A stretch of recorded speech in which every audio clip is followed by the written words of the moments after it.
함께 하실 말씀은 창세기 2장 10절에서 14절입니다. 강이 에덴에서 흘러나와 동산을 적시고 거기서부터 갈라져 내 근원이 되었으니 첫째 이름은 비손이라. 금이 있는 하일라 온 땅을 둘렀으며 그 땅의 금은 순금이요 그곳에는 베델리엄과 호마노도 있으며 둘째 강의 이름은 기온이라. 구스 온 땅을 둘렀고 셋째 강의 이름은 히테겔이라. 아수르 동쪽으로 흘렀으며 넷째 강은 유보라 되더라. 오늘 창세기 강의 21번째 시간입니다. 제목은 아가페 나무와 생수의 강으로 함께 하겠습니다. 이름이 근사하지 않습니까? 뭔가 있어 보이지 않습니까?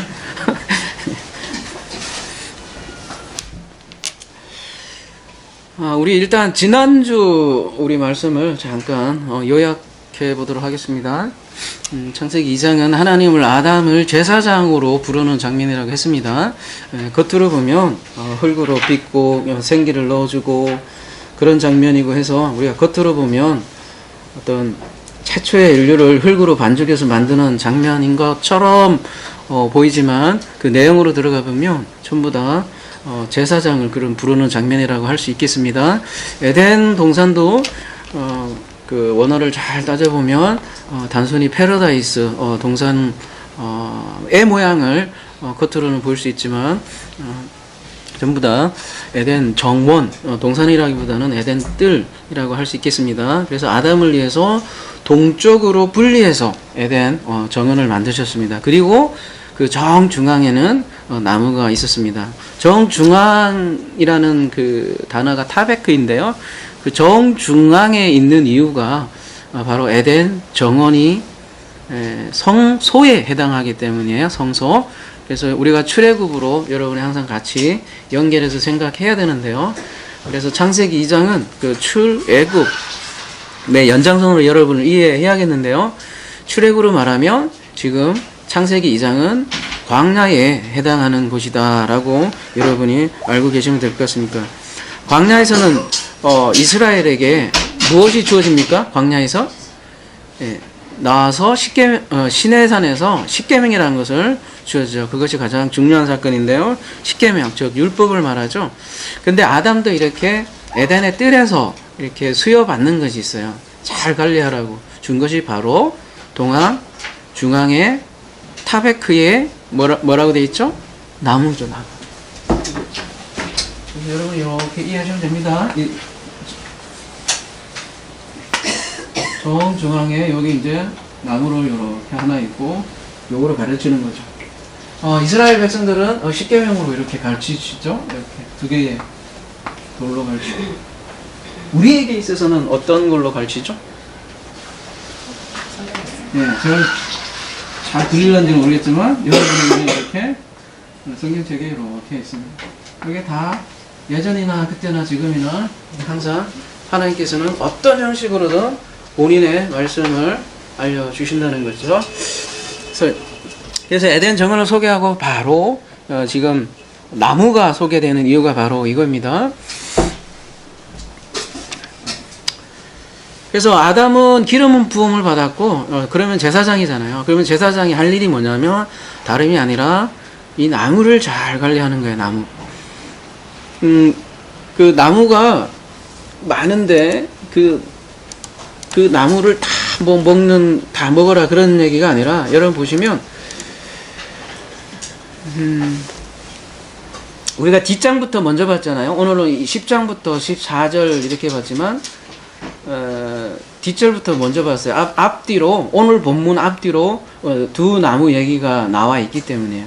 그래서 하나님께서 말씀하셨을 때 뭐라고 말씀했냐면은 정원의 나무를 아칼 또 아칼 먹어라 이렇게 돼 있잖아요.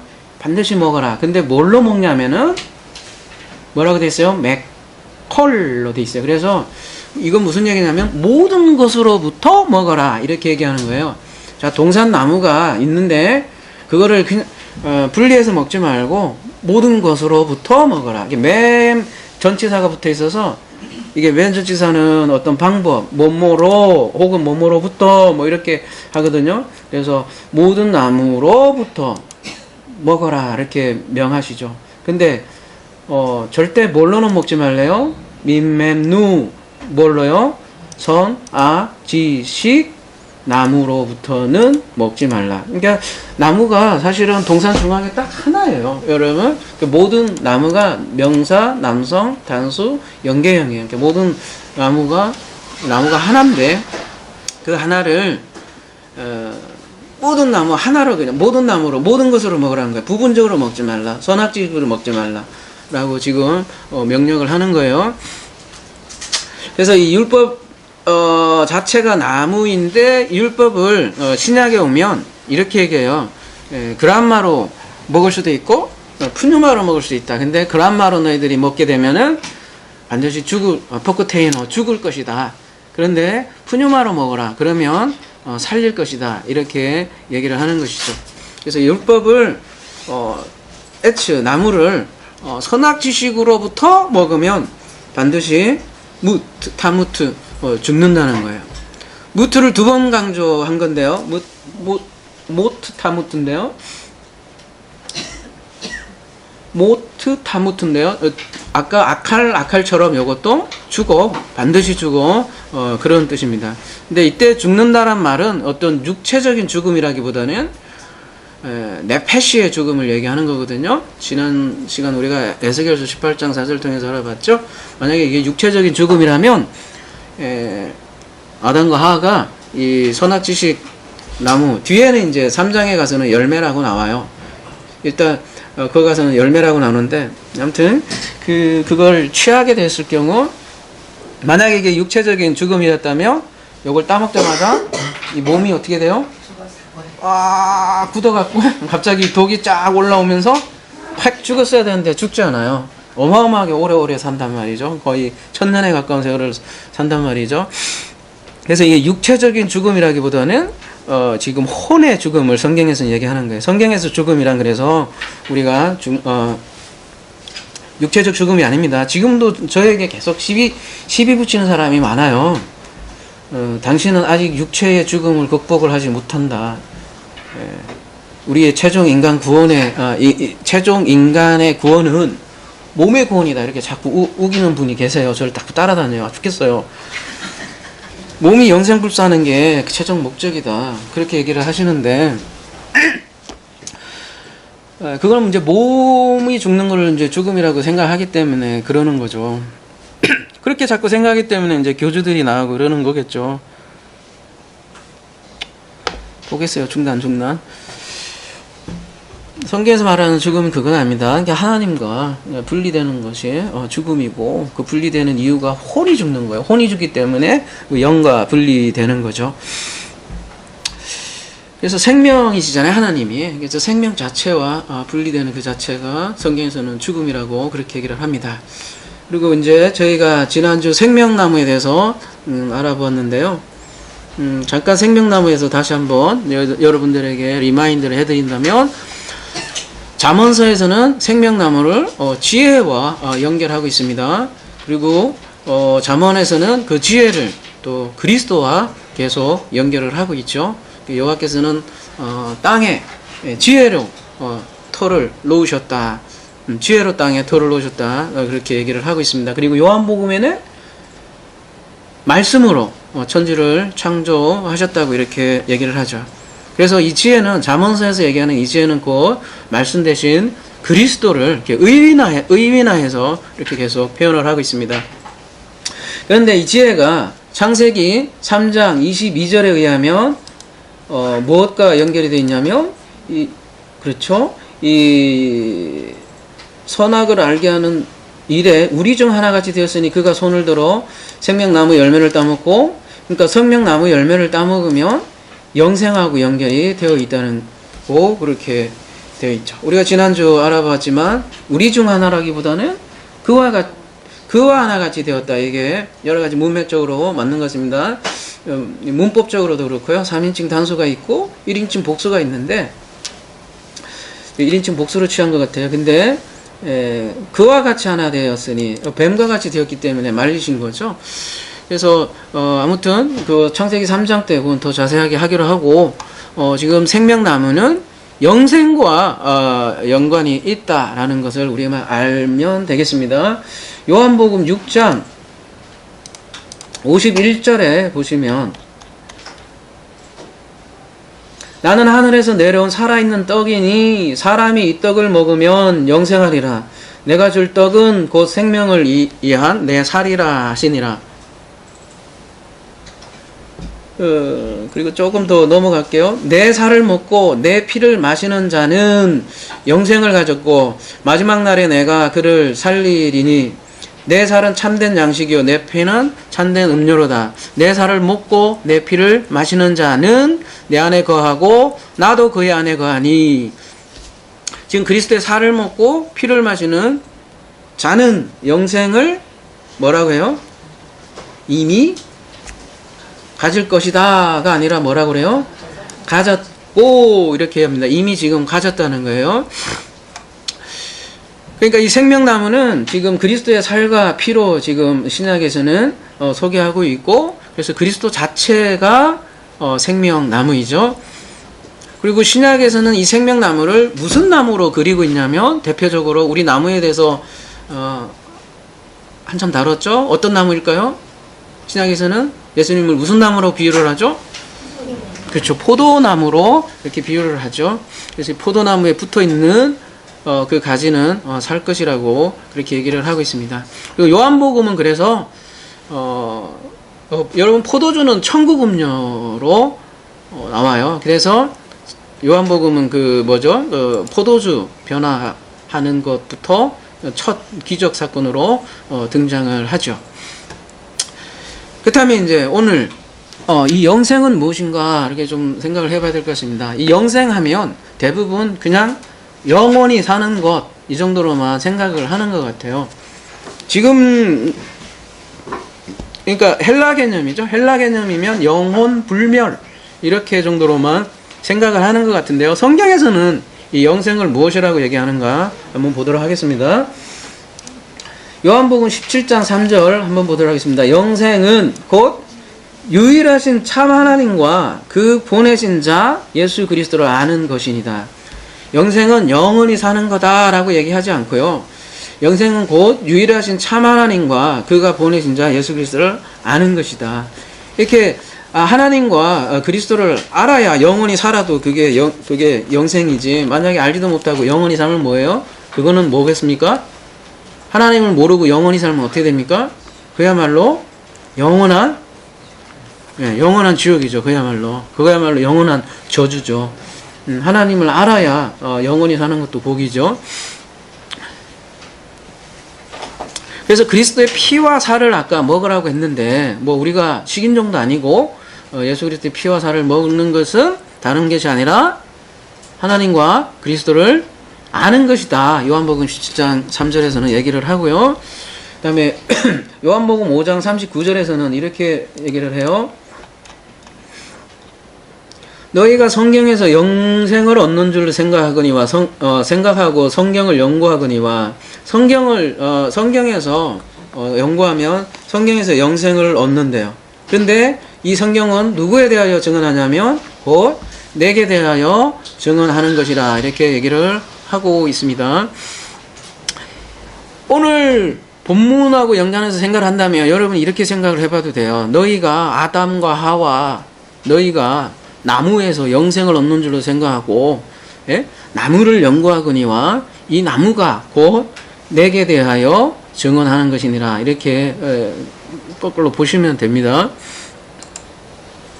아담은 성경을 갖고 있지 않았으니까요. 그 성경을 나무로 하나님께서는 간결하게 표현을 한 거죠. 그래서 사실은 이 성경 전체 복잡한 게 어떻게 보면 우리가 다루는 이 나무의 핵심 메시지가 복음이 사실은 담겨 있는 거죠. 그건 못 알아먹으니까 계속 이제 역사 속에서 리피트 하면서 반복해서 보여주는 것이죠. 성경에서 영생을 얻는데 이 성경은 모두 그리스도에 관해 증언하고 있다 이렇게 얘기하고 있습니다. 그래서 성경에서 영생이라고 하면 그 그리스도와 연합되는 것, 이게 영생이라고 합니다. 그래서 그리스도와 연합되니까 그리스도 안에 하나님과 새로운 관계를 그래도 새로운 관계로 지금부터 사는 것이 영생이라고 하는 거죠.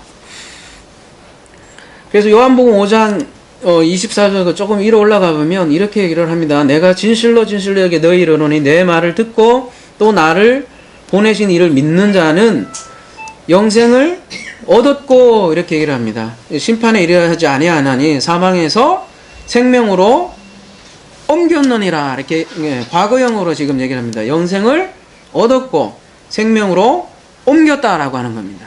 그러니까 영생을 얻었고 생명을 옮겼다라는 것이 지금 여기에서 여러분의 눈으로 확인해야 되는 사실이에요.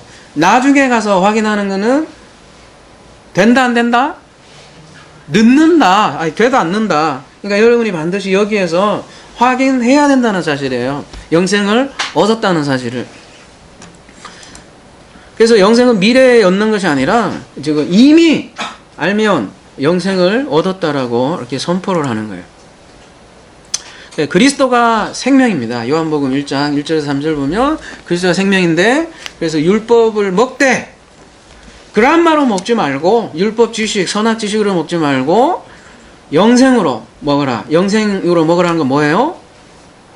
그리스도로 먹으란 말이에요. 다 쉽게 얘기해서 성경 말씀을 보되 이 성경을 율법 그 자체로 보지 말고 그 안에 있는 여기 안에서 그리스도를 찾아라. 그러면 그 그리스도 자체가 그냥 생명이라니까요. 그 그리스도가 나의 영이고 그래서 그리스도가 내가 가야 할 것을 실제로 알려준다는 거예요. 우리가 이렇게 인식론적으로 그리스도를 얘기하는 게 아니라 실제로 그리스도가 영이기 때문에 생명이기 때문에 내가 이 안에서 그리스도를 발견을 하면 그 그리스도가 나를 내 삶에서 인도해 나간다는 거예요. 그래서 삶을 이렇게 저렇게 이렇게 선택의 문제가 아니라 그냥 인도해 가신다는 거예요. 여러분 근데 쉽게 얘기해서 이렇게 얘기해도 되겠죠. 대표적으로 구약에서 두 인물이 나오는 가장 구약의 대표는 모세죠. 그래서 이 나무가 하나가 있는데 모세로 먹지 말고 그란마로 먹지 말라는 얘기는 뭘로 먹으라는 얘기예요? 쉽게 해서 예수로 먹어라. 모세로 먹으면 죽는다 그 얘기합니다. 그래서 요한복음 5장에서는 모세가 너희를 고발한다고 나와요. 여기 보면은 모세가 내가 너희를 아버지께 고발할까 45절이요 5장 45절 내가 너희를 아버지께 고발할까 생각지 말라. 너희를 고발하는 이가 있으니 너희가 바라는 자 모세니라. 모세가 지금 고발한대요. 참소하는 자 모세가 사탄 역할을 한다니까요. 그래서 모세는 가나안에 들어갑니까 안 들어갑니까? 못 들어가죠. 왜 못 들어가겠어요?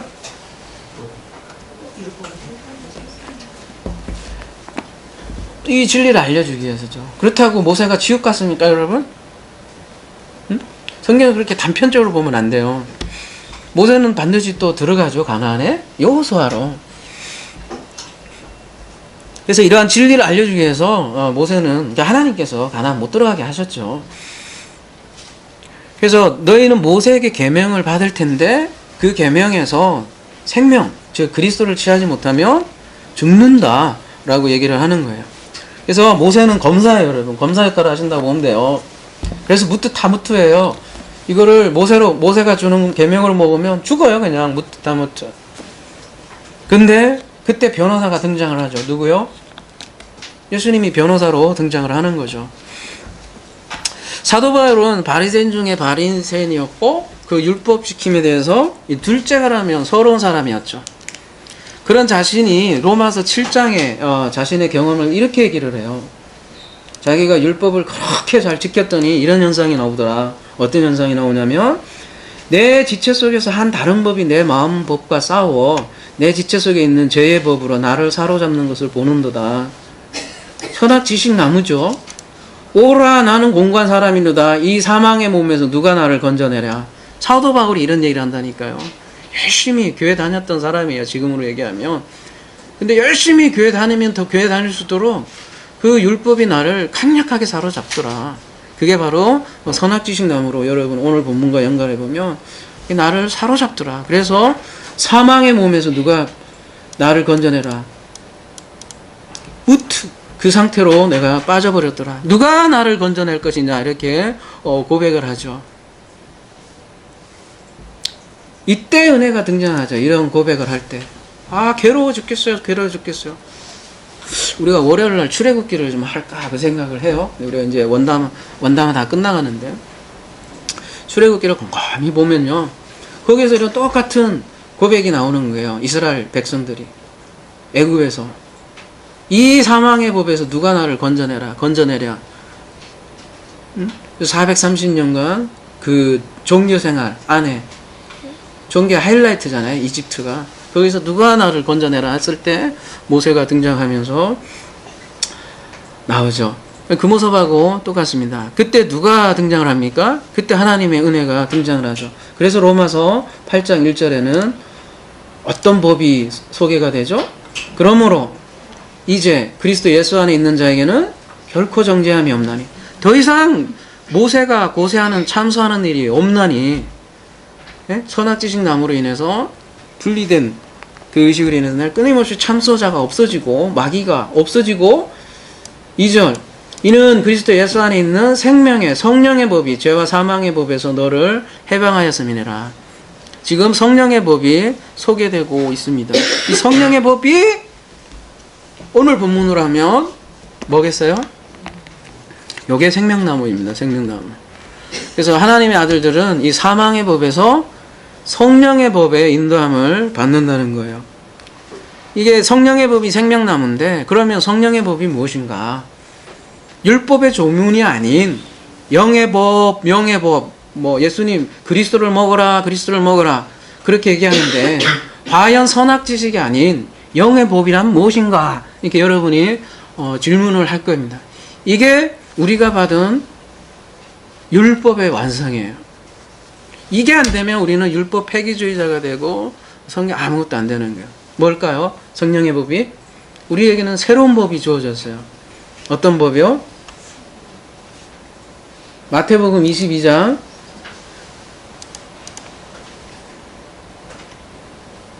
37절 예수께서 이르시되 내 마음을 다하고 목숨을 다하고 뜻을 다하여 주 너희 하나님을 사랑하라 하셨으니 이것이 크고 첫째 되는 계명이요 둘째도 그와 같이 내 이웃을 내 자신과 같이 사랑하라 하셨으니 이 두 계명이 온 율법과 선지자의 강령이라. 예수님은 율법을 폐하러 오신 거 아니죠? 완성하러 온 것이죠.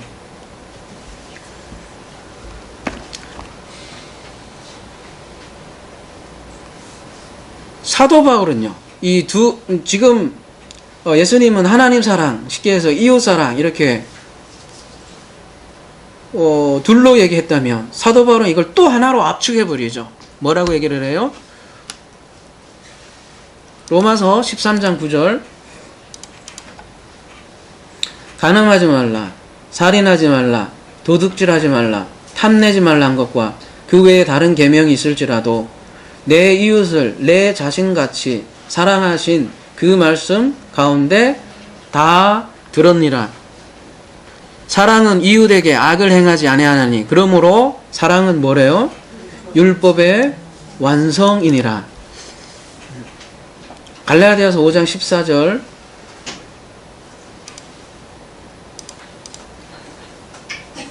온 율법은 613개래요. 계명이 내 이웃 사랑하기를 내 자신과 같이 하라 하신 말씀에서 이루어졌나니. 야고보서 2장 8절 보겠습니다.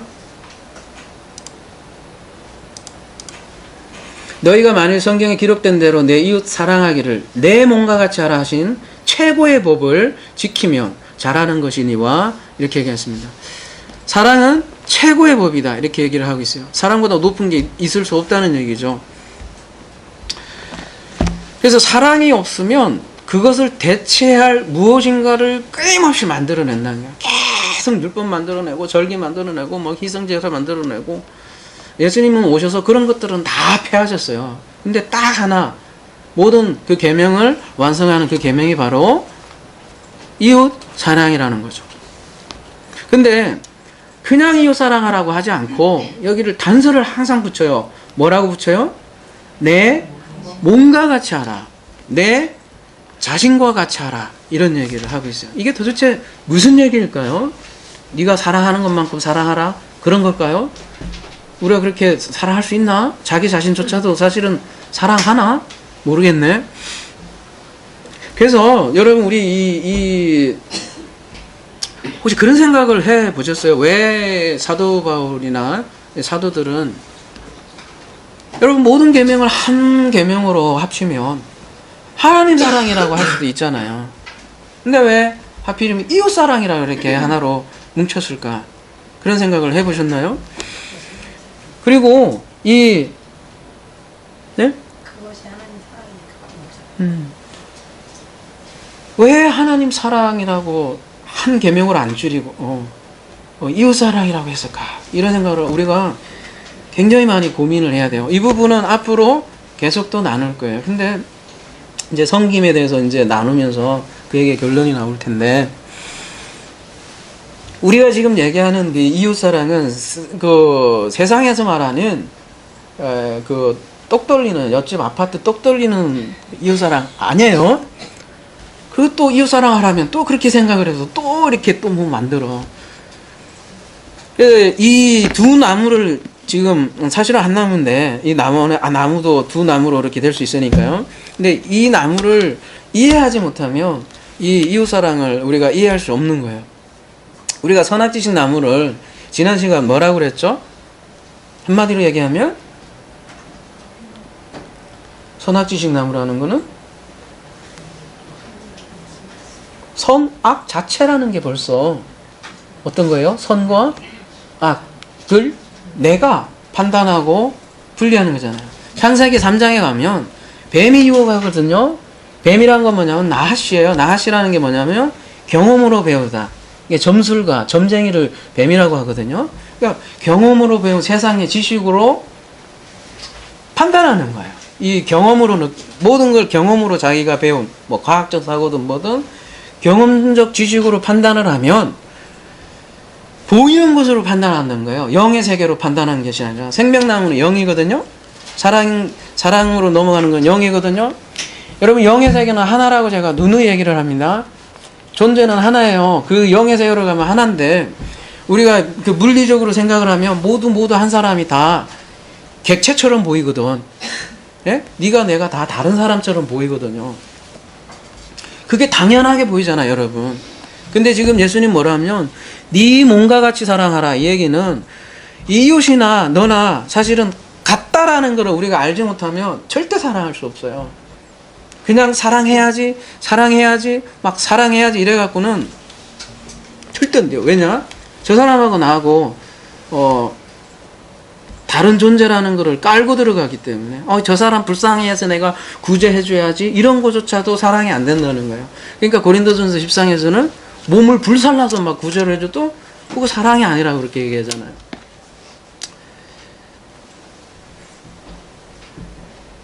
그래서 우리가 그걸 깊이 생각해 봅시다. 영의 세계. 그리스도 안에 모두가 한 지체라는 거 한번 생각해 보십시오. 우리 밴드에 누가 그런 거를 했는데 웃으면서 제가 그래 그렇겠다 그런 생각을 했는데 뭐 제가 나이가 같다 이런 얘기를 했었잖아요. 그랬더니 머리하고 이렇게 몸이 붙어 있으면 머리하고 몸이 나이가 다를 수가 있는가 그런 얘기를 이렇게 하시더라고요. 교회는 그 머리가 그리스도라고 하잖아요. 그리고 그 머리 안에 한 지체라고 한단 말이에요. 그래서 말 그대로 성경에서는 한 몸으로 얘기를 한단 말이에요. 한 몸으로 함께 자라가는 거예요. 물리적으로 보면 우리가 다 당연히 나이 다르죠. 뭐 미쳤어요. 뭐 여러분 막 노인들한테 가서 너하고 나하고 맞짱 뜨자 뭐 그런 얘기 아닙니다. 영의 세계를 좀 알자는 거예요. 영의 세계로 가면 모두가 하나의 세계로 흡수되기 때문에 다 하나라는 얘기. 그래서 마지막은 우리가 이제 하나님께서 우리를 친구로까지 불러주시는 그 단계. 근데 이 선악 지식으로 우리가 먹게 되면은 분리가 일어나요. 개체가 분리되고. 그래서 제일 처음에는 아담과 하와가 서로 분리되죠. 그리고 심지어는 하나님과 여호와 엘로힘과 분리가 일어나기 때문에 서로 안 맞잖아요. 커뮤니케이션이 안 되잖아요. 그래서 여러분은 아가페 하면 뭐라고 생각을 합니까? 아가페 하면 수많은 정의들이 있겠죠. 우리가 사랑이란 뭐냐 하면은 눈물의 씨앗이죠 하면서 정말 사랑의 정의는 많죠. 저도 이 사랑에 대한 것을 더 알아가면 알아갈 수 있겠지만 현재까지 제가 성경을 보고 오늘 창세기를 보면서 선악지식나무를 묵상하면서 갖는 그거는 그거예요. 딱 하나. 그 하나. 모노게네스. 그 하나를 우리도 갖는 것. 즉 아버지의 마음이죠. 근데 아버지의 마음은 이런 분리의식이 없더라는 거예요. 아버지는 다 그냥 내 새끼로 본더라는 거예요. 그 마음 가지는 게 아가페라는 거죠. 그러니까 사람의 마음이 아닌 거죠. 그래서 아버지 마음을 가지면 이 하나의 세계를 이해하게 되는 거예요. 그래서 우리가 율법으로 사람들을 사랑하는 게 아니라 율법으로 살인하지 말라, 간음하지 말라, 이거를 내가 행하려고 이렇게 행하는 게 아니라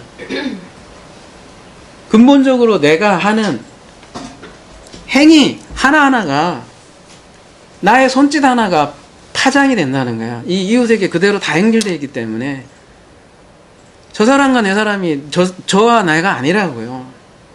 비록 떨어져 있지만 물리적으로 내가 하는 말 하나가 사람을 죽이기도 하고 살리기도 하기 때문에 그거가 하나 된 세계를 너무나 잘 알기 때문에 우리가 그때부터는 성령의 법이 나를 지배하게 되는 거고, 내가 옛날에는 죄의 법의 종이 됐다면 이래저는 무법이 아니라는 얘기죠. 옛날 법을 버렸으면 새로운 법이 나에게 주어지는데 그 새로운 법이 뭐냐면 그게 아가페라는 거예요. 근데 성경을 그래서 그거를 딱 하나 아가페, 그러니까 이웃사랑, 요거를 하면 최고의 법이 된다. 이웃사랑을 이해하게 되면 다른 모든 613개는 어떻게 된다? 따라 오더라는 거예요. 그렇게 해서 구약을 읽어보세요. 그게 그 당시 사회 상황으로 그렇게 필요했던 법이지만 시대 따라 다 달라진단 말이에요. 근데 그 근본으로 들어가면 그 안에 깊숙하게는 하나님의 사랑이 깊숙하게 숨겨져 있더란 얘기죠. 그래서 이웃사랑은 이런 근본적인 우리 의식 변화가 일어나지 않으면 불가능하다라는 거죠. 그거를 회개라고 하죠. 회개는 눈물 콧물 되지도 않는 거 짜는 게 아니라 어떻게 돼요? 메타노예요. 메타 플러스 누스. 하나님과 마음이 하나 된다는 거죠.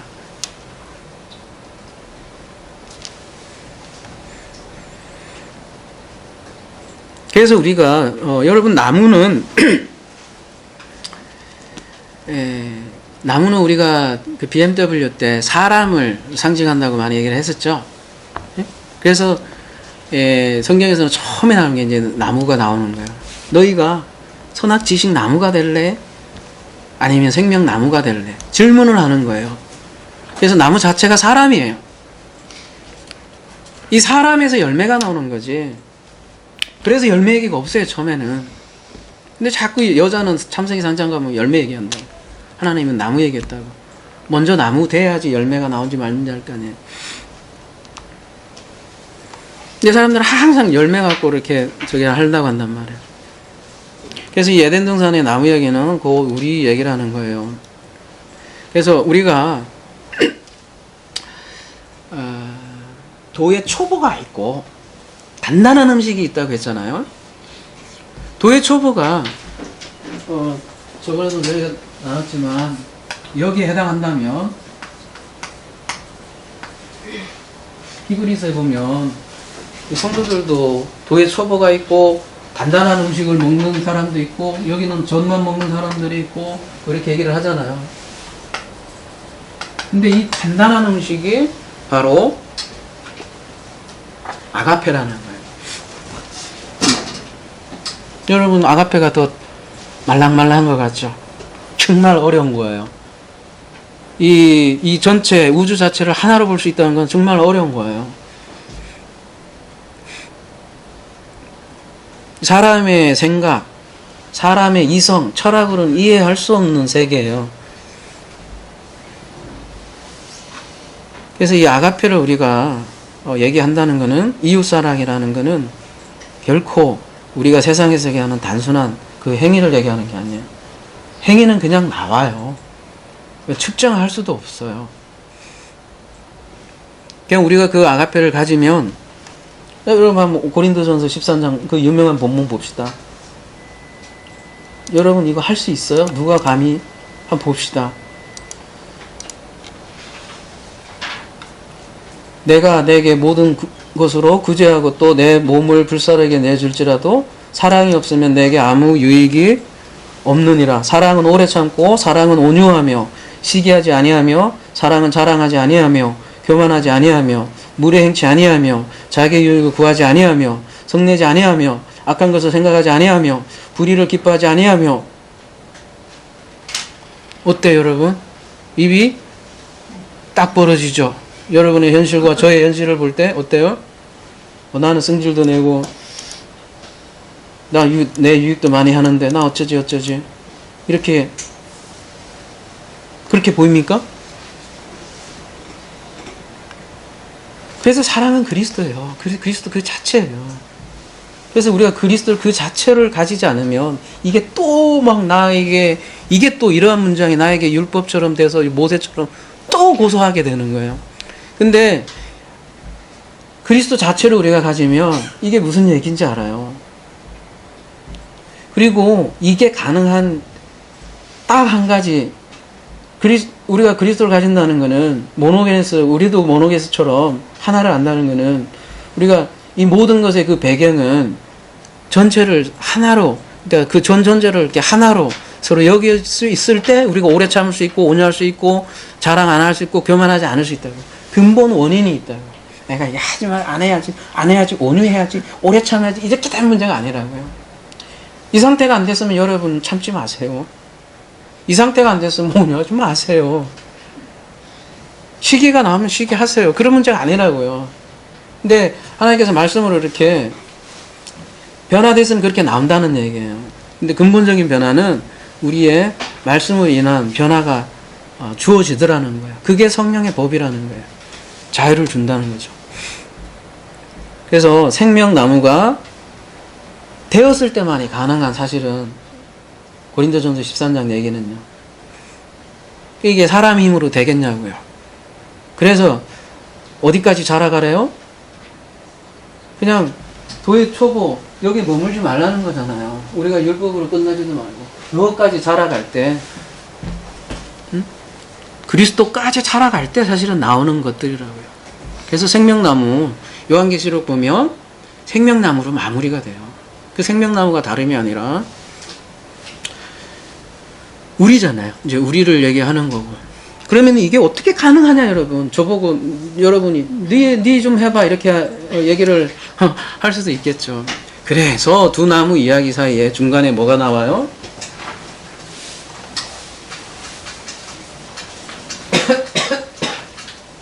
자, 나무가 나왔잖아요. 두 나무라 칩시다, 이렇게. 이렇게 하면 되네. 단수고 두 나무고. 근데 여기 나무 사이, 이 나무 얘기가 앞에서 나오고, 여러분, 문장 구조를 보세요. 여기 이제 강 얘기가 나와요. 그 다음에 또 이제 나무 얘기가 나오죠. 그래서 예체가 이렇게 시작하죠. 예체가. 두 나무 사이에 왜 강 얘기가 나올까? 이런 생각을 좀 해보실 수 있어요. 그래서 제목이 아가페 나무와 생수의 강이 연관이 있더란 말입니다. 그리고 이 강은 뭔가 여러분이 아시고 알면은 이 강 때문에 강 때문에 이 나무가 살더라는 거예요. 결론을 먼저 말하자면, 선악지식 나무를 어떻게 생명나무로 만드는지를 보여주는 것이 이 네 가지 강 이야기예요. 이 아가페 나무, 이 나무는 스스로 절대 되지 않습니다. 아까 제가 뭐 글도 썼는데 영겁의 세월을 해도 안 돼요. 그래서 성령의 사역을 그린 것이 4대강 이야기예요. 왜 그런지 한번 지금부터 살펴봅시다. 야, 오늘 이게 본론인데 참 길다. 본문인데 말이에요.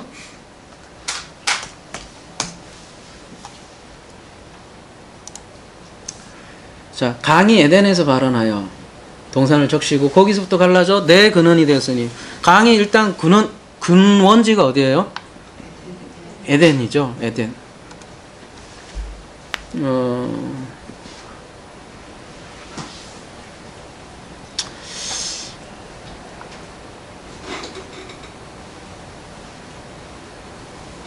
이게 조금 여러분 영어로 보면 좀 나을 수도 있는데 영어로 보면 어떻게 돼 있냐면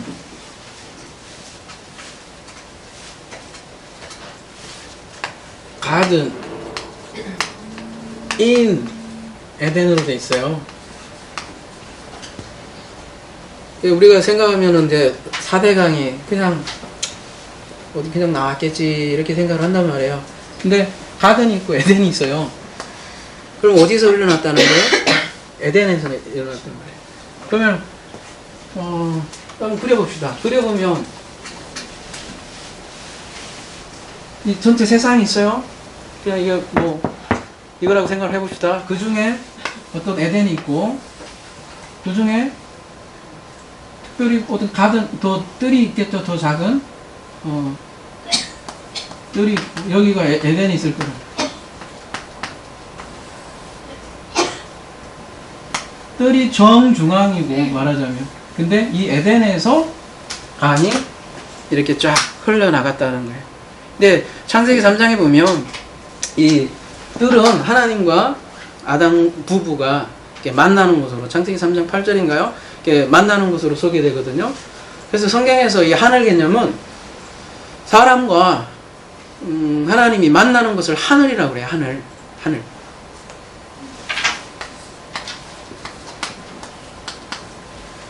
그리고 이 에덴에서 네 강이 이렇게 퍼져나갔단 말이에요. 그러면 이 에덴은 여러분 우리 상징성을 잘 생각해 보자고요. 우리가 숫자를 통해 상징도 배웠지만 4라는 건 말이에요. 무슨 숫자예요? 응? 땅, 세상 이런 숫자잖아요. 그래서 여러분 이제 다시 성전으로 들어가 보면 그 당시에는 뭐 지성소 개념 이런 게 없었겠죠? 여러분 타락하기 전이니까 잘 생각해 보자고요. 에덴에 대해서 나중에 이제 창세기 3장 가면 여기 하나가 더 쳐져요. 이게 불칼과 두루두른 칼로 확 막아버린다고요. 그러면서 이제 다 분리가 되는데 지금은 뜰에 있어요. 그거를 하늘이라고 그래요. 그리고 에덴의 시대에서 이제 다시 얘기하면 땅이거든요. 여기에서 땅에서 이렇게 뭐 굳이 얘기하자면 이렇게 강이 4개로 이렇게 퍼져 나가는 거예요.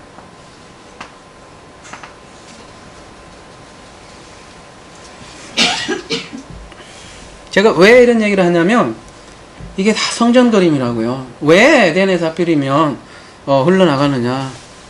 여러분 여기 성막에서 제일 가운데 있는 게 뭔지 알아요?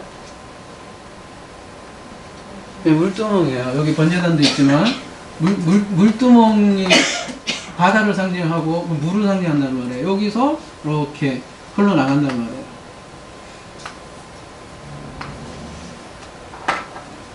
일단 성전 개념은 그래요.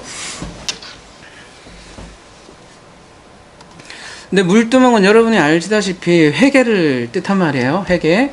근데 이 회개는 아까도 얘기했듯이 하나님과 한 마음 되는 거예요. 하나님과 한 마음 될 때 뭐가 흐른다는 얘기예요? 그러면은 강이 흐른다는 얘기예요. 근데 성경에서 우리 요한계시록 계속 하지만 땅은 또 어디를 상징을 하냐면 이스라엘을 상징을 해요. 이스라엘을. 그러니까 그래서 이스라엘 통해서 그 모든 이방인들에게 그 강 복음, 말씀을 전하겠다는 게 벌써 여기에도 드러나는 거예요. 또 이따 4대강 하나하나 보면서 이 4대강이 진짜 어떤 의미를 갖고 있는가 보시면 여러분이 더욱더 확신을 할 거예요. 그러니까 이방인은 이스라엘 통해서 전해진다는 항상 이 원리가 있어요. 항상 제사장을 먼저 부르고 아담을, 그리고 이 아담은 또 이스라엘을 대표하고 이스라엘은 이스라엘 통해서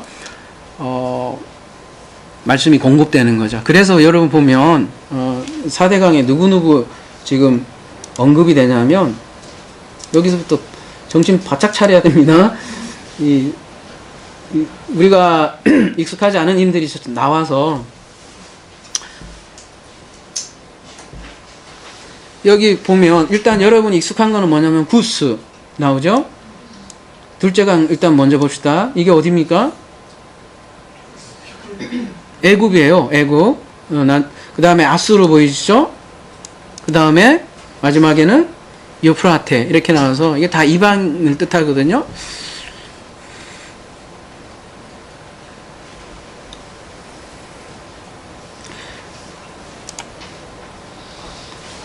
그 땅인 이스라엘을 통해서 이방에게 딱 흘러나간다는 거예요. 그것도 하나하나 다시 봅시다.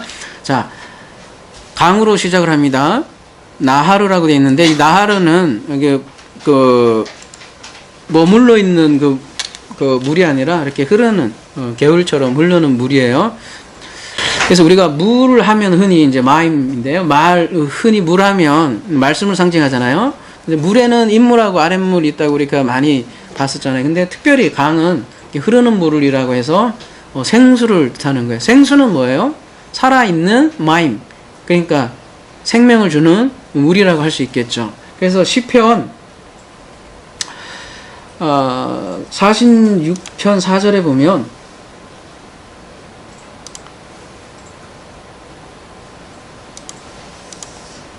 한 시내가 있어 나뉘어 흘러 이때 시내가 나하르예요. 아까 강 흘러 하나님의 성 곧 지존하신 이의 성소를 기쁘게 하는도다. 지금 강은 성소를 기쁘게 한다 이렇게 얘기해놔요. 오늘 본문에서 간, 뜰을 기쁘게 한다 이렇게 얘기했죠. 그래서 이 본문은 에덴 정원의 강을 떠오르게 하죠. 그래서 이 강은 기본적으로 이 나무에게 생명을 공급해요. 그래서 우리가 아까 예배 시간 서두에 우리가 함께 나왔던 말씀이 있죠. 그리고 여러분이 참 좋아하시는 말씀 시편 1편 보면은 뭐라고 되어 있어요? 그는 시냇가에 심은 나무가 철을 따라 열매를 맺으며 그 잎사가 마르지 아니한가 같으니 그가 하는 모든 일이 다 형통하리다. 이 나무는 사람을 상징을 하는데 시편에 의하면 시냇가에 심은 나무는 어떤 사람을 지금 비유를 하는 거예요? 2절에 보면 시냇가에 심은 나무 잘 자라잖아요. 그리고 영양이 있으니까 철을 따라 열매를 맺잖아요. 근데 그런 사람들은 어떤 사람이래요? 2절에 오직 여호와의 율법을 즐거워하며 그 율법을 주야로 묵상하는 사람이다. 이렇게 나무를 사람에다가 이렇게 비유를 해요. 그래서 강도 사실은 말씀과 연관이 되어 있고요. 그래서 그게 그 강이 아까 그 에덴에서 발언을 한대요. 그래서 그게 뭐를 하냐면 적시다 이렇게 돼 있는데 물을 대주는 거예요. 물을 주는 거예요. 물은 말씀을 뜻하고 성령을 뜻하기도 하거든요. 그래서 물을 준다는 거는 그래서 생명을 주는 거예요. 그래서 강이 정원을 적신다는 것은 말씀을 통해서 생명을 준다는 것을 얘기를 하고 있고요. 자, 거기서부터 그렇게 돼 있고요. 그러니까 에덴에서 먼저 발원을 해요. 에덴에서 먼저 나오고 그게 동산을 먼저 적셔요. 그 다음에 이제 거기서부터 갈라져 이러는데 거기는 어딜까요? 그러면 에덴이에요. 에덴. 에덴에서 발원하고 간에다 적시고 에덴에서 갈라져서 뭐가 됐냐면 내 근원이 됐대요. 내 머리, 내 로시. 여러분 우리 월요성경 공부 때 기억납니까? 이 앞에 람메드 플러스 하야는 뭐다?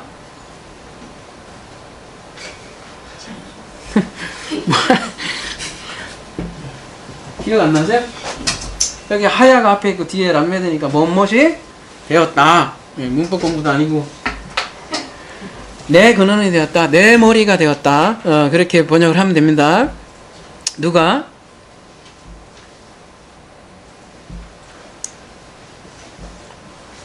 땅, 이스라엘이, 에덴에서 발언을 했잖아요. 그 에덴이 쫙 네 개로 갈라진단 말이에요. 그래서 여기가 내 근원이 됐다는 거죠, 여기가. 이스라엘이. 앞으로 역사를 쫙 보여주려고 이제 이렇게 다 복선 까는 거예요. 앞에서 창세기에서 벌써. 그리고 가장 중요한 아수르, 이제 다 나와요, 보면 아수르. 뭐 바벨론, 유프라테 이게 다 그대로 성경의 가장 핵심적인 그 뭐죠? 지역이 그대로 나오잖아요. 그리고 성경은 거기서 다 이루어지잖아요.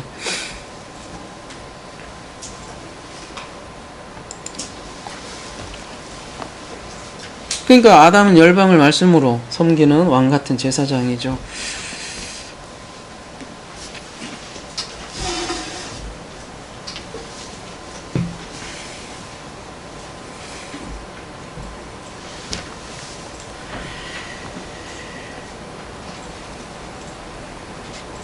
흔히 머리가 뭐라고 그러죠? 머리가 신약 성경에서는 이제 로시가 나오는 데죠. 여기는 이제 내 근원이 되었다 이렇게 얘기로 나오는데요. 이 땅이 모든 방향에 근원이 되었다. 그러면은 이 땅에 또 로시는 누굴까요? 그리스도가 우리 머리 되어 맨날 그런 얘기 하잖아요. 그런 심상을 벌써 다 준다는 거죠. 그리스도가 우리 머리 되고 또 그 머리가 내 방향으로 흘러서 흘러가는 거죠. 그래서 요한복음 7장 37절 보시면 명절 끝날 곧 큰 날에 예수께서 서서 외쳐 이르시되 누구든지 목마르거든 내게 와서 마시라. 나를 믿는 자는 성경에 이런 것 같이 그 배에서 생수의 강이 흘러나오리라 하시니 이는 그를 믿는 자들이 받을 성령을 가리켜 말씀하신 것이라. 이렇게 머리가 바뀐 사람들은 어떻게 된대요? 꼬리가 바뀌었으니까 이제 성령이 일하시죠. 그러니까 어떻게 해요? 생수의 강이 흘러나오리라 이렇게 얘기를 합니다. 그래서 이 생수의 강은 뭐를 상징을 한다? 그게 뒤에 나오잖아요. 39절에 받을 성령을 가리켜 말씀하신 것이다. 그래서 생수의 강은 오늘 창세기 2장의 강은 성령을 지금 상징을 하고요.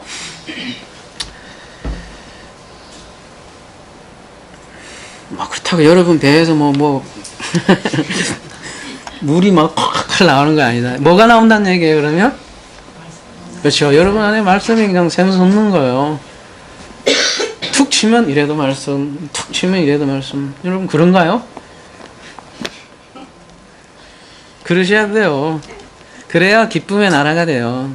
그래야 여러분 아까 글도 썼지만 어떤 환경에도 우리가 환경 좋다고 이렇게 기뻐하면 뭐 세상 사람들하고 똑같죠. 어떤 상황이라도 그 상황이 나에게 천국 되는 거는 말씀이 나에게 있기 때문에 이래도 천국 저래도 천국, 이래도 에덴 저래도 에덴이 되는 거예요.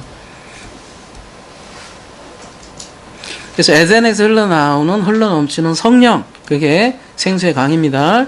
자, 그래서 한번 이제 아주 골치 아프지만 정신 바짝 차리고 한번 첫 강부터 한번 가봅시다. 시간 다 갔네. 다음 주에 할까요? 여러분 먼 길 오셔서 그죠? 다 해야지. 네, 절반 좀 더 했는데 다 해야지. 그래도 오늘 제목은 4대강이니까. 이게 본령인데 그죠? 왜 이걸 아까 왜 사전에 깔아놨냐면 두 나무를 얘기하고 두 나무 안에 있는 나무가 나온 거니까 강이 나온 거니까 두 관계를 알아야 되기 때문에 사전에 걸 먼저 얘기했고 지난주 하다가 말았어요. 그 영생이라는 게 뭔지 이어지지 않았기 때문에 더 한 거고 머리 아프지만 자 첫 번째 강 이거를 뭐 이렇게 그려야 되나?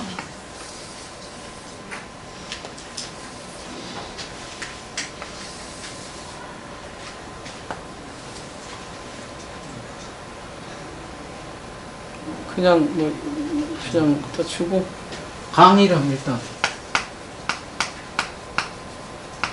지역 뭐 의미 이렇게 해볼까요? 첫 번째 이름이 뭐예요? 비손이에요. 지역은요? 파일라예요. 자, 하나하나 해봅시다. 한꺼번에 하지 말고. 자, 비손이라는 것이 무슨 뜻인가 보면,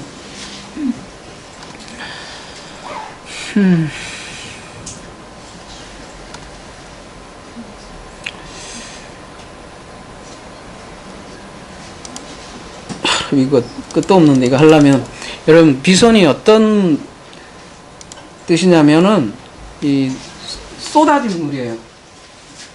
여기다가 할까?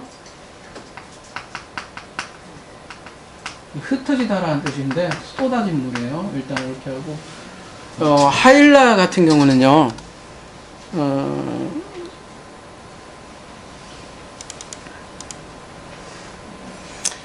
그 모래땅이라는 뜻이거든요. 모래땅. 그 여러분 원어에 관심 있으면 한번 그 언어 꼭 한번 찾아가 보세요. 그러면 제가 거짓말하는지 안 하는지 모래땅이라는 뜻인데요. 자, 창세기 25장 17절 한번 가봅시다.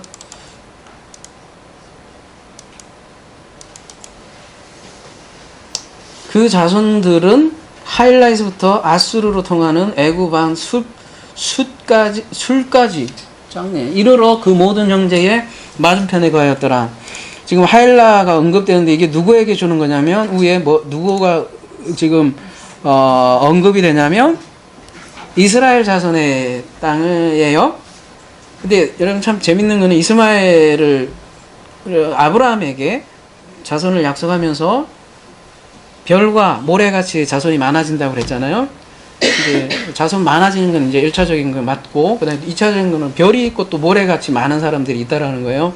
별 같은 자손은 이삭이고, 모래같이 많다는 거는 이스마엘을 이제 상징을 하면서 그렇게 가는 거죠. 근데 하필이면 그 하일라 땅이 이스마엘 땅이고, 그래서 모래 땅이라는 이름이 있어요.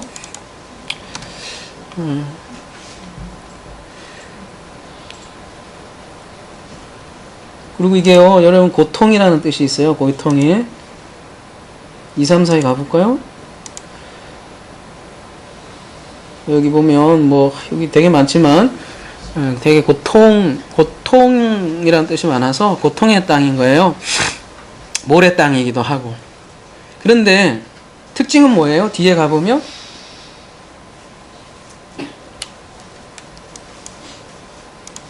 오늘 본문으로 가볼게요.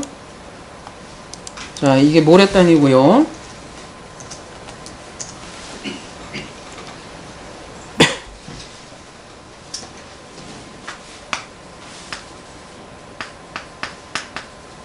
특징은 뭐예요? 금이 그냥 대박이네. 금이 굉장히 많대요. 여기 보면 금도 있고, 그것도 그냥 금이 아니라 정금이라고 그러고, 베델레움 있고, 호마노 있고, 이렇게 얘기를 하고 있어요. 여기에 이제 우리가 4대강이 하나하나 메시지를 주는 거예요. 지금 가시나무 같은 고통의 존재를 우리를 금으로 둘러싸서, 여러분 성서 지성서가 다 뭘로 돼 있어요? 금으로 쌓여 있죠? 예. 여러분 이거 하바브 있죠? 하바브. 여기 하바브 나오잖아요. 창세기 2장 11절에 보면 이렇게 태를 둘르다 뜻이거든요. 그래서 금의 나라, 황금의 나라인 성서와 지성서를 이렇게 두른다, 그런 얘기거든요. 여기에 또 뭐가 있냐면 베델레헴도 있고요.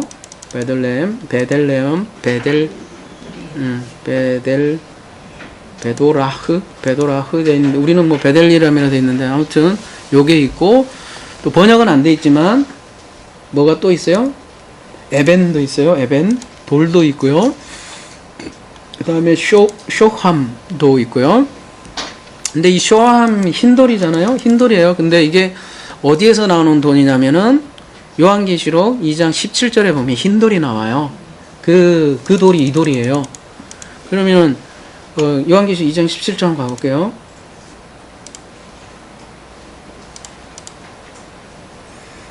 귀 있는 자는 성령이 교회들에게 하시는 말씀을 들을지어다. 이기는 그에게는 내가 감추었던 만나를 주고 또 흰돌을 줄 터인데 그 돌 위에 새 이름을 기록한 것이 있나니 받은 자밖에는 그 이름을 알 사람이 없느니라.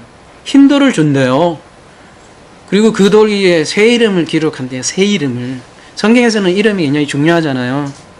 근데 그 이름을 받는 자밖에는 그 이름을 알 사람이 없대요.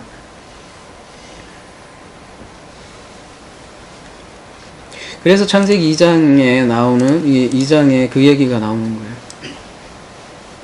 쇼함, 호마노 얘기가 나오는 거예요. 성경에서 이름은 굉장히 중요하다 그랬어요. 그래서 아브라함이 아브라함으로 바뀌었죠. 이삭이 이삭으로 바뀌었죠. 안 바뀌었는데 그럴 거예요, 여러분은. 바뀌었어요. 어떻게 해요? 비웃음에서 웃음으로 바뀌었다고요. 그 다음에 야콥은 이스라엘로 바뀌고. 여러분의 이름 뭐예요? 예수와 받는 사람만 알아야 돼요. 이거 얘기도 하면 안 되고요. 여러분, 그거 함부로 얘기하시면 안 돼요. 저기 요한계시록 2장 17절에 의하면 받는 사람 혼자만 아는 거예요. 어디 가서 얘기도 말아야 돼요. 아시겠죠? 근데 반드시 본인은 알아야 돼요. 받는 자밖에는 그 이름 알 사람이 없대요. 그 이름 얘기하면 미친놈 소리 듣고 그래요. 그러니까 잘 새겨 들으십시오. 하일라에 근데 예. 여러분 욥기 23장 10절 보면 그래서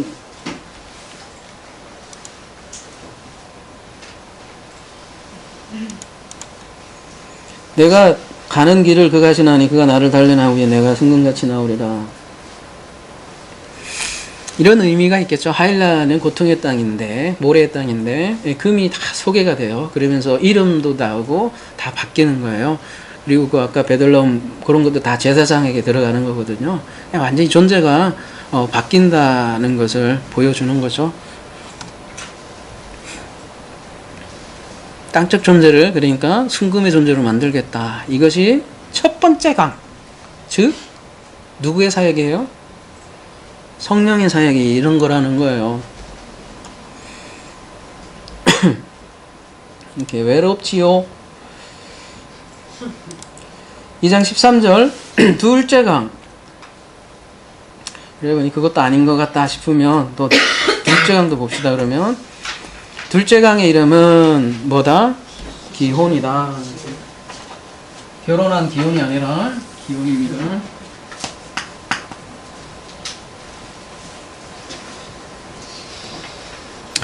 많은 학자들은 이 기혼을 나일강이라고 생각을 하는 것 같아요. 왜냐? 왜 그렇게 했어요? 후수라는 게 있으니까. 근데 이게 그렇게 말랑말랑 쉽지 않아요. 아까도 뭐라 그랬어요, 제가? 그래도 에덴에서 근원이 있잖아요. 그럼 에덴이 만약에 뭐 우리 흔히 학자들이 얘기하는 대로 여기 이스라엘 위에 있다. 그럼 여기서부터 이렇게 나왔을 거 아니냐고요.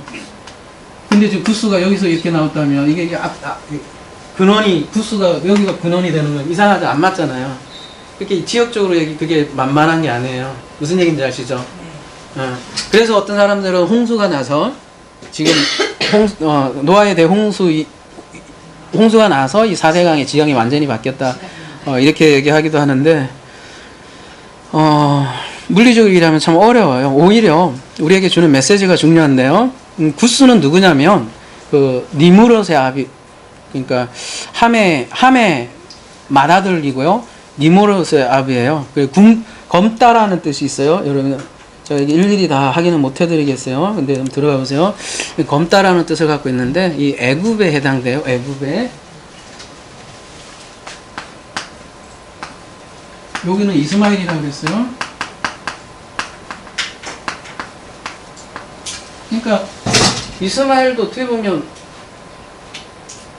이스라엘의 어떻게 보면 그 아브라함의 자손 중에 뭐라죠? 그 정통 후손에 안 들어가는 계열이라고 할 수 있겠죠. 구스는 애굽에 속하고요. 성경에서 애굽은 상징하는 게 있죠. 애굽은 뭐를 상징을 할까요?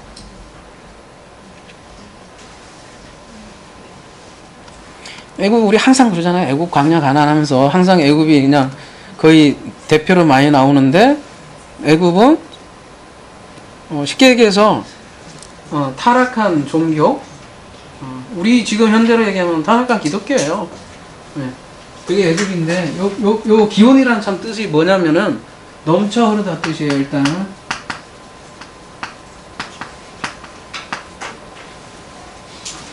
그래서 여기는 뭐 보통 여기는 타락한 종교 뭐 이 정도 뜻이 될 거예요. 애굽은.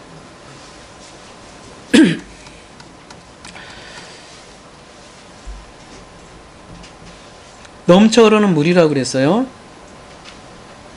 그 넘쳐 흐르는 물이 기혼이고 그 기혼이 이 온 구스 땅을 둘렀다 이렇게 하는 거죠.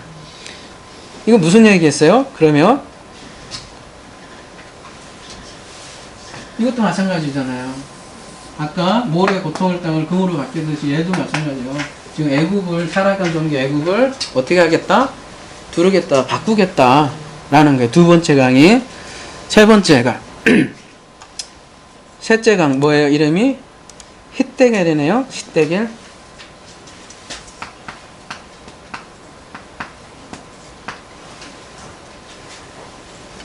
히데겔은 그 헬라어로 티크리스거든요. 티크리스. 그러니까 엄청 큰 강인데요. 그 화살이라는 뜻이에요. 화살. 그래서 빨리 흐르는 그 급류라는 뜻을 가지고 있어요. 그래서 여러분 비손, 기혼, 히데겔 이런 거는 보면 이제 여러분 좀 감이 오세요? 강 이름 자체는 뭘로 강 이름을 진 거죠? 쏟아지는 물, 넘쳐 흐르는 물, 급류. 어떤 뭘 느껴요? 그러니까 이 강 이름 진 거는 그 강의 특성을 보여주는 거잖아요. 그러니까 쏟아지는 물이고 넘쳐 흐르고 그 어떤 급류가 흐르고 빨라지고 뭐 화살 같은 물이고 이런 게 네, 그런 어떤 역동적인 거를 여러분 이 단어에서 느껴지나요? 네. 강 이름은 그렇게 해서 지어진 거라는 거예요.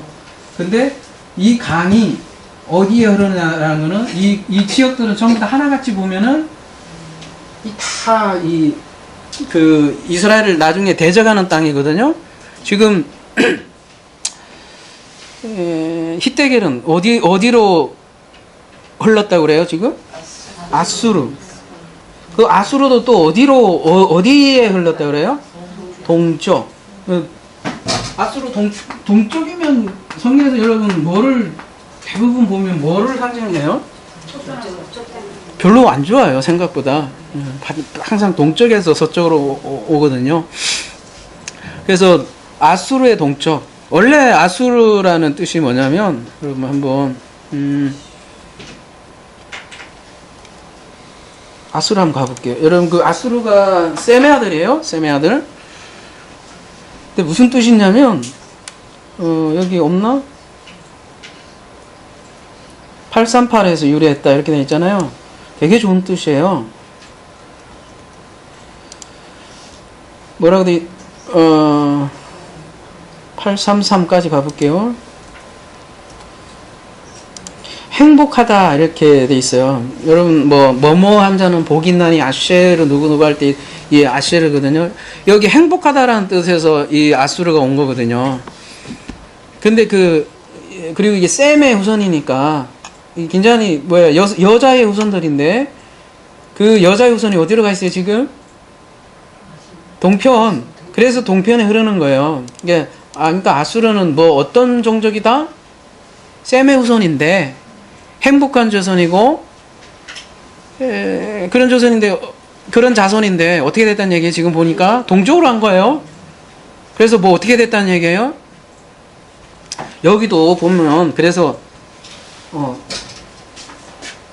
애들도 타락한겨. 예.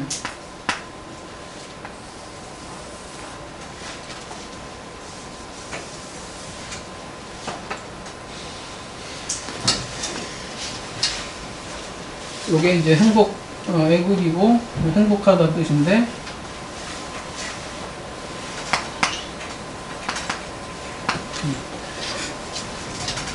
마지막 유프라테 강.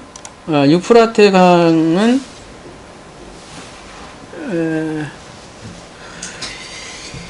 이게 페라트에서 나온 건데요. 페라트. 이게 원래 수메르까지 거슬러 올라가야 돼요. 여러분 뭐 언어에 네, 수메르에까지 올라가면 커다란 강이란 뜻이에요. 이게 그래서 유프라테는 얼마나 큰지 이게 커다란 강인가 봐요. 뜻이. 그래서 그리고 유프라테라는 뜻 자체는 뭐 솟아 흐르다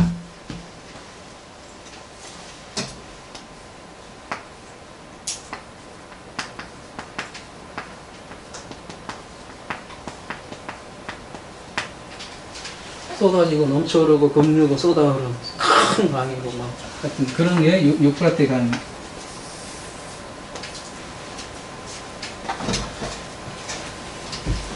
그리고 비옥하다 뭐 이런 뜻도 있거든요.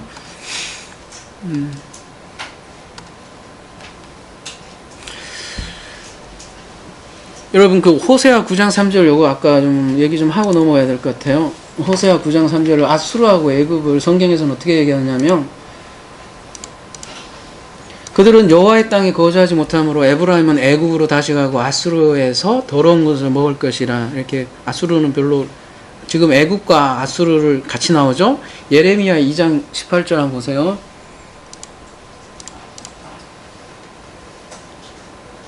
내가 시올의 물을 마시려고 애굽으로 가는 길에 있음은 어찌미 되며 또 내가 그 강물을 마시려고 아수르 가는 길에 있음은 어찌 됨이냐. 성경은 이렇게 애굽을 의지하는 걸 안 좋아해요. 보면 예레미야서 보면 아니 뭐 전쟁이 일어나면 누구 의지할 만도 한데 꼭 그거 군사동맹 하려고 하면 되게 안 좋게 얘기한단 말이에요. 바로 이런 걸 뜻하겠죠. 그래서 애굽과 아수르는 이렇게 하나님을 대적하는 그런 세력으로 나중에 등장을 하게 되죠. 그리고 이제 넷째 강은 다시 돌아와서 유프라테인데요. 다른 건 다 이름이 있어요. 여러분 보면 여러분 보이세요? 자, 첫째 강 이름은 쉔 나오죠? 첫째 강의 이름은 쉔 비손이다. 비손 이렇게 얘기 나오잖아요. 셋째 강의 쉔은 히데겔이다. 이런데 마지막은 뭐래요? 없어 이름이. 그냥 넷째 나하르는 페라트이다. 그냥 이름이라는 뜻이 없어요. 그리고 이 동사어근 페라트는 그 어근을 쫓아가 보면 페라트인데 열매라는 뜻이 열매를 맺다. 그러니까 크다란 강 그 뜻 자체가 그게 열매예요. 그러니까 유프라테는 이름이라기보다는 결과죠, 결과. 그리고 아까도 이제 우리가 살펴봤지만 이 세 강은 한결같이 보면 이방인의 성격을 가지고 있어요. 비손은 이스마엘, 기온은 애굽, 히데겔은 아수르. 그래서 이방인에게 이 다양한 물을 통해서 열매를 맺는 거예요. 그래서 유프라테가 최종 결과라고 할 수 있겠죠.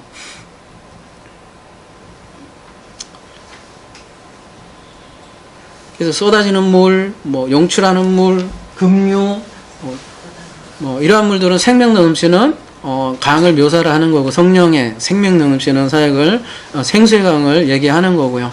이 강으로 통해서 이스마엘, 이삭하고 이스마엘, 우리는 이스마엘 하면 지옥 갔어 이러잖아요. 무조건 이렇게 탁 재갖고 그 아랍인들은 다 이러고 뭐 그렇게 얘기하잖아요. 성경에서는 그렇지 않더라는 거예요. 이것만 봐도 우리 안에 우리는 이스마엘도 있고 이삭이 있다는 거예요. 우리 안에는 옛사람이 있고 이삭이 있는 거예요. 항상 성경은 이렇게 두 증인의 두 쌍수의 원리. 여러분 창세기를 계속 한번 나눠 보십시오. 그러면 계속 나와요. 이따가 나중에 이제 아담과 하와 이샤도 마찬가지로 쌍수의 원리를 보여주기 위해서 두 짝을 얘기하기 위해서 둘이 돕는 배필이 나오는 거지. 항상 성경은 이렇게 두 증인의 법칙으로 나온다는 거예요. 자, 이스마엘을 고치죠. 애굽 고치죠. 아수르를 고치죠. 뭘로요? 각각 생명 넘치는 물로. 그러니까 그 열방을 그러니까 말씀으로 치유하는 저 장면을 창세기 2장은 벌써부터 그리고 있는 거죠. 그리고 내 강은 마지막 뭐로 끝난다? 열매로 끝나죠. 그래서 여러분 마가복음 4장에 보면 너무 비슷해요. 이 내강과 이 씨 뿌린 자 비유는 다 읽지 않을게요. 시간이 많이 갔으니까. 네 종류의 밭이 나오죠. 예수님께서 지금 씨 뿌린 비유로 천국 비유하는 거잖아요.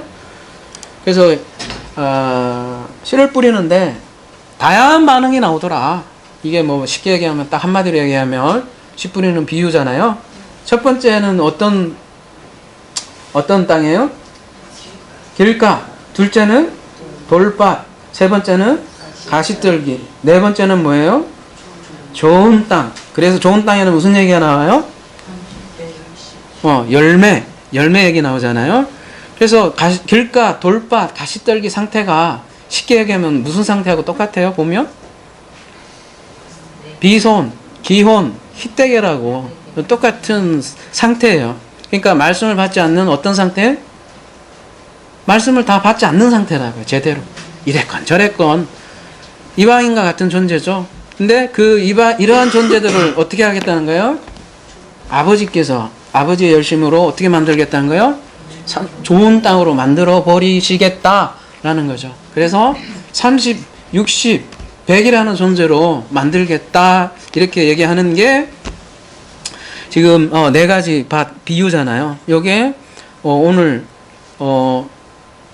창세기 얘기하고 결론이 똑같다는 거예요. 그래서 창세기 결론 유프라테로 끝나는 거죠. 마찬가지로 마가복음 씨 뿌리는 비유도 열매로 끝나는 거고요. 성경의 마지막 결론도 그래서 요한계시록 22장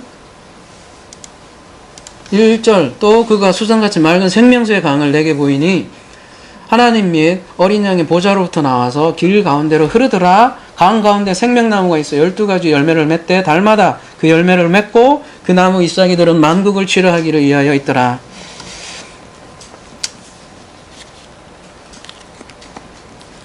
여러분 만국을 치료하기 있어요. 응? 만국을 치료한대요.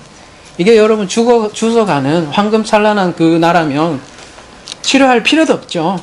응? 그 영의 몸을 갖고 있고 뭐 여러분이 생각하는 완벽한 30세의 그 바디라면 치료조차도 할 수 없잖아요. 그러니까 여기 요한계시록 22장은 무슨 얘기예요? 22장조차도 복음으로 지금 말씀으로 생명을 전하는 모습을 지금 그린 거예요.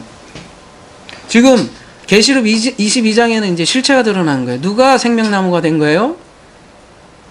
그 생명나무의 근원이 일단 하나님과 어린 양의 보좌에 그리고 그 보좌에서 뭐가 있대요? 생명나무가 있는 거예요. 그러니까 이 생명나무는 누구라는 거예요? 하나님의 아들 바로 여러분일까? 다 된 걸로 다 하겠죠. 근데 그리고 그걸로 끝나지 않더라는 거예요. 여러분을 통해서 또 누가 12가지 열매를 또 맺는데요. 그러니까 예수님이 12제자의 열매를 맺듯이 또 그 제자가 또 12 아들을 맺는다는 거죠. 그리고 그 열매뿐만 아니라 또 뭐가 있어요? 나무 잎사귀는 더 많아요. 그죠? 거기서 치료하는 거에 상징으로 많이 나오는데 여기에서 보면 열매가 있고 또 열매보다 더 많은 게 잎사귀거든요. 그래서 이렇게 쫙 뭐라고 하죠? 퍼져가는 그런 거를 지금 보여주기 위해서 얘기를 하는 거죠.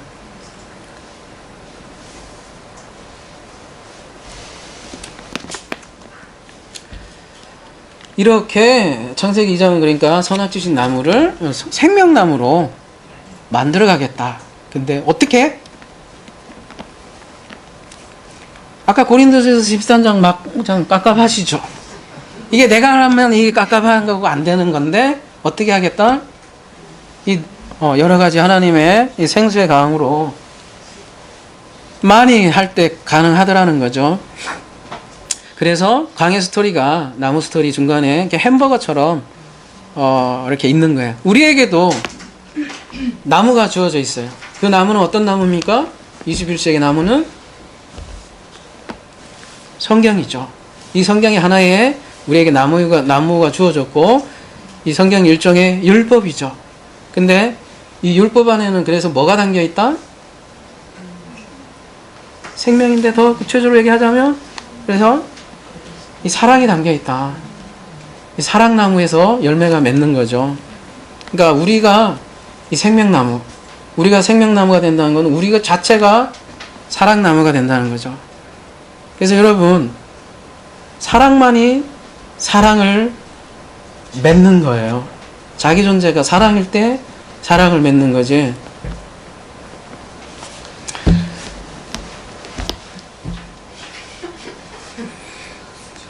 사랑나무 될 때 이웃을 말씀으로 치료할 수 있는 거예요. 그게 성경에서 말하는 마지막 엔딩 결론이고 또 제일 처음에 창세기 2장에 처서부터 나오는 거예요. 그러니까 하나님은 누구를 구원하고 누구를 죽이고 살리고 그런 거를 그런 편파적 하나님이 아니라 처음서부터 온 열방을 향해서 이미 아가페 나무를 딱 심어 놓은 거죠. 그리고 내 힘으로 할 수 없으니 성령께서 생수의 강을 우리에게 흘러 넘쳐서 주변에 하나님의 말씀을 생수의 강으로 흘러 넘치게 해서 그 사람들을 생명으로 살려낼 때 그게 사랑이라고 하는 거죠. 이러한 사랑이 자체가 되기를 기도합니다. 그러니까 기도하는 거죠. 그런 게 진짜 기도죠. 어려우니까 우리가 힘으로 안 되는 거니까 그거야말로 진짜 기도 제목이겠죠. 이러한 존재들이 되기를 기도합니다. 아멘.